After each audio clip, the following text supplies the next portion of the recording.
This is a late night garage video on the Z-Force 800 Trail. This is manufactured by CF Moto. Had a lot of videos made on it, well, that I've seen over the years. This is a 2020 model. I've only had it a few days, maybe a week or whatnot. Took the net out the back so somebody could ride in the back while we were putting around. But anyways, a lot of negative videos about it. I've got no complaints so far. Turn the dash on here. I have got 55.1 miles on this unit. Bought it with 8 miles. I've had a lot of complaints, or seen a lot of complaints anyways. Sorry. Late night, been drinking. Anyways, seen a lot of complaints about it. Not having features for the winch built into the dash. You got your high beams. You've got your lights on and off. You got your kill switch. You got your horn, which I don't want to do because it'll wake my cousin up. You got your emergency flashers when you have an emergency. As you can see on the dash, when you put it in 4-wheel drive, you hear the servo lights up. You're in 4-wheel drive. When you remove it from 4-wheel drive, it of course shows that you're disengaged. The complaints have been mostly about nonsensical things like this. You're going to find on the Polaris and the Can-Am and the Honda Pioneer 50 Trails, they don't have a winch. They also don't have a glove box. And in this glove box is your winch and your control. Now keep in mind, like I said, I just bought this. So that's my toolkit, my owner's manual, winch, wires, and controls. Anyways, you get stuck, you reach in your glove box, you pull the winch out, or the winch control out, and you plug it in. And of course you're going to be out of the machine when you do it. I'm having problems because too many coolers, but anyways, you're going to be out of the machine when you do it. You plug it in right there. You're going to work it. It's pretty simple if you've ever run a winch. You can work it outside the machine, you can work it inside the machine. Some guys are going to complain because there's no dash control for the winch. I don't understand that. I mean, because if you've ever been stuck, I mean, really, you need to take a look, and you know how to use a winch. But anyways, they're complaining about no winch controls on the dash. The airbox is right there. You know, if your filter gets clogged and you have a lack of power issue due to a clogged filter, you're an idiot. You need to maintain your machine. That's on anything you own. As far as it goes for reliability, I couldn't really tell you, because I'm going to be honest with you, I got 55 miles on it. I'm at my cousin's here in southern Illinois. Been running on back gravel roads and everything.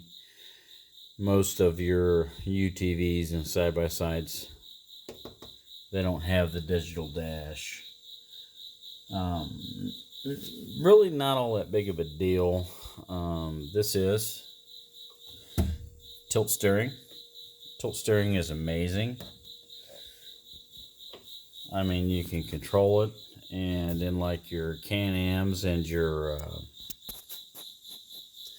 Polaris and Honda and whatnot, you don't have it. You have the steering lock here, Helps with any theft. Right there, that's your ignition key. That same key right there plugs into that, locks your steering wheel. You have a winch on the front, factory. The windshield I had added. I mean, it's just all around good machine so far. The roof is factory. Again, it's an add-on with Polaris, Can-Am, or Honda. I can't say enough about this machine. I've only had it about a week, and I've had a lot of fun. I enjoy this machine.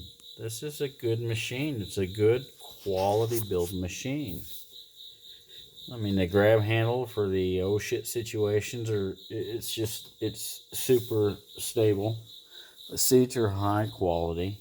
The doors, a few guys are complaining about the hinge pins on the doors or whatnot.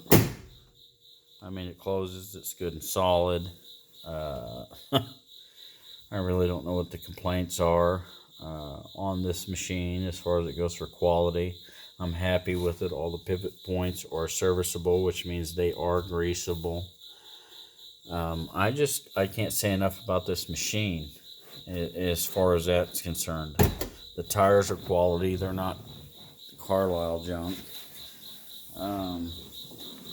If you look here, they're 14-inch tires. I mean, the guy could, if he wanted to, go with 14-inch automotive tires on these rims. They're a high quality rim. The shocks on this unit are a high quality shock. They have a gas reservoir. They are adjustable, front and rear. You have electronic power steering on this unit. Up front, if you see here, you have the radiator and oil cooler, which, I mean, oil cooling is a big plus on these machines. As you see here, you get into the mechanics of it, and the pivot points down in here, they're all greasable. Lower control arm, upper control arm, ball joints, pivot points down here on the steering itself, on the control arms. In this area, they're all greasable, every single bit. The frame is very rigid. Like I said, I can't complain about this thing. If you look at the master cylinder, that is an automotive style master cylinder on this vehicle. It has an automotive style reservoir on it as well. Very high quality machine. The headlights, they complain about moisture building up in the headlights. I mean, this is an off-road machine. Let's get a little realistic about this, okay? You're going to take this thing into puddles. Cars don't see. Yeah, it's supposed to be a sealed beam, but then again, a lot of people with a smaller intelligence will bury these things in lakes and expect them to keep moisture out, and that's not going to happen. It won't happen on your car. It won't happen on your truck. It's just not going to happen. As far as these seat belts are concerned, there's been issues with what they say is an issue with the switch, okay, down in here. I mean, if you own a vehicle, whatever modification you choose to do is yours. I'm not advising on this or anything, but inside here is a very simple mechanism. It is a normally open switch, okay, very simple to bypass. When this fails, the vehicle will not start. Basically what you do is you go in there and you can, if you choose to, and like I said, it's your vehicle, I'm not advising you, but you can easily modify it by jumping both wires across and connecting the circuit, completing the circuit, and bypassing that switch if it fails. I work for a company that has several thousand forklifts. Manufacturers Toyota, Mitsubishi, you know, just to name a few. And one thing we're constantly changing is this. Common failure. Can't bypass it due to OSHA regulations, but an individual can bypass it if they choose to. I won't advise you to do that because that's unsafe. But anyways, as far as it goes for the selector, you see here, park, reverse, neutral, high, and low. Like I showed earlier, that's four-wheel drive. That's right over here. You hit it, you flick it over. Now you have a fully locked front differential. Not an option on the Polaris, not an option on the Can-Am, and not an option on the Toyota. And if it is, you're paying thousands of dollars to get it. As far as it goes for this roof, the roof is super high quality. Super high quality. Heavy duty. Complaints on rattles. Who complains on rattles about an ATV that you're going out and banging around in the woods? As far as it goes for cargo capacity is adequate. You can put a cooler back here. Put all kinds of stuff back here. Not have an issue. I've got the factory net out of it right now. Like I said, I'm here in Southern Illinois with my cousin and his wife, and of course, you know, I've got a 30-some-odd-year-old individual ride in the back just to putt around because it's safe. Anyways, back here to the rear again. Gas shocks, completely adjustable. They're not the cam lever shocks you're going to find on the Can-Am, the Honda, the Polaris. These are gas shocks. These are amazing shocks, high quality. They may say CF Moto, but I'm sure somebody else, a high quality name, makes them. As far as it goes for, like I said, wearable components, greasable components, the sway bars are even greasable on this. That is unheard of, to be honest with you. In the automotive industry, in the on-road industry, greasable sway bar mounts are absolutely unheard of. Every pivot point on this machine is greasable. There is no complaint as far as serviceability is concerned. If this machine fails on you in regard to the greasable points, it's because you failed to grease it. I've watched several videos that complain about all kinds of nuisance issues, and I'm going to be honest with you. It's an off-road machine. As far as the complaints go, really, I mean, these people are shooting in the dark here. I mean, it comes with everything you're seeing on it, from the hitch to me, which is just really non-issue. I mean, if I'm going to buy a machine, I don't care if it's got that on it. I can always add it later. That's no cost. I did put the slow-moving vehicle on there, even though this does not move slow. This will do 60 plus miles an hour with 400 pounds of human flesh in it. Two grown men, one 190, almost 6 foot, 6 foot tall, and the other one 230 svelte pounds, I might say. And we did pretty good on this.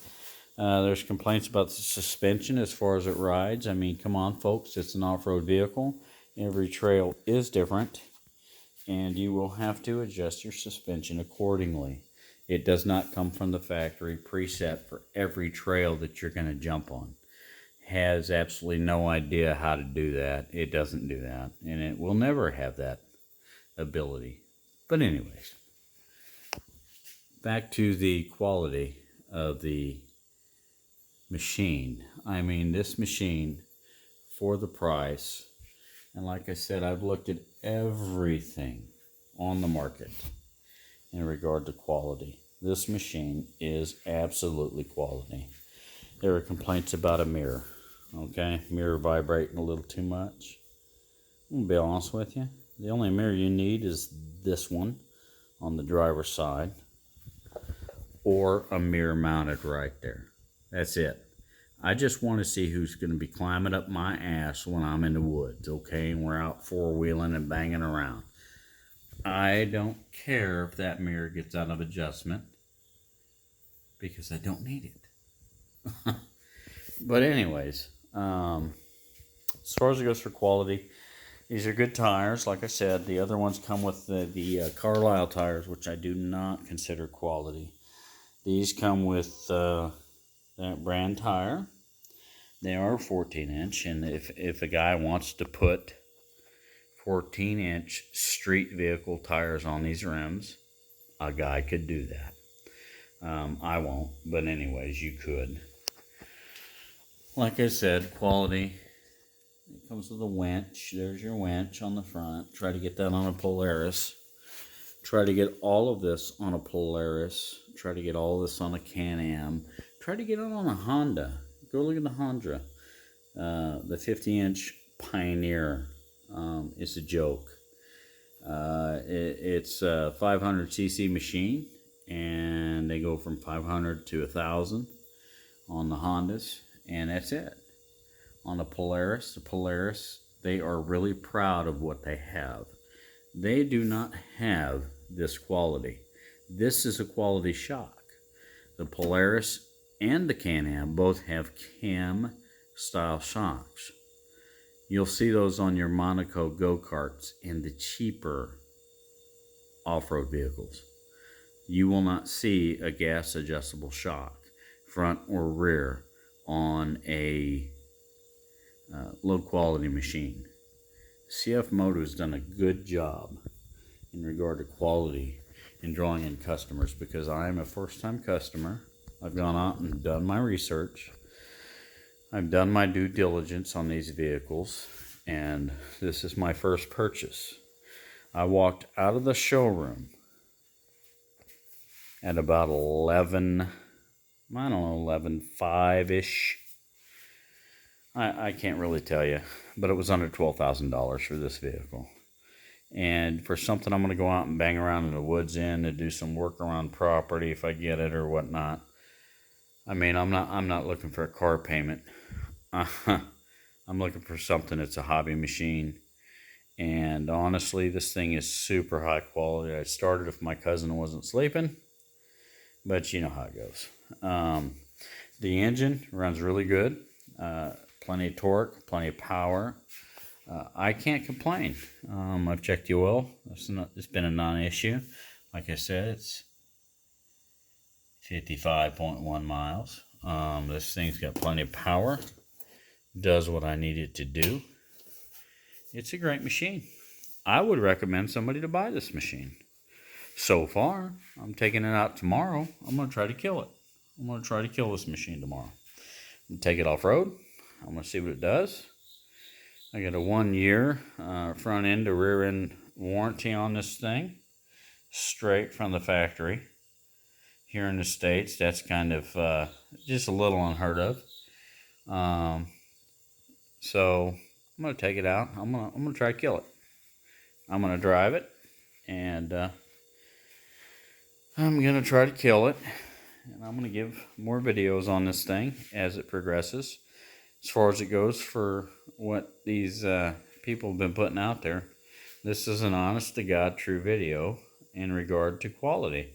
This is a quality machine. It is not a trail set machine. It is not a perfect machine. This machine will do exactly what I ask this machine to do, or I'll figure out a way to get it to do what I want it to do. If it does not meet my expectations, I own this machine. I'll fix this machine. I'll get this machine to do what I want it to do. This is a good machine. So far, I love this machine.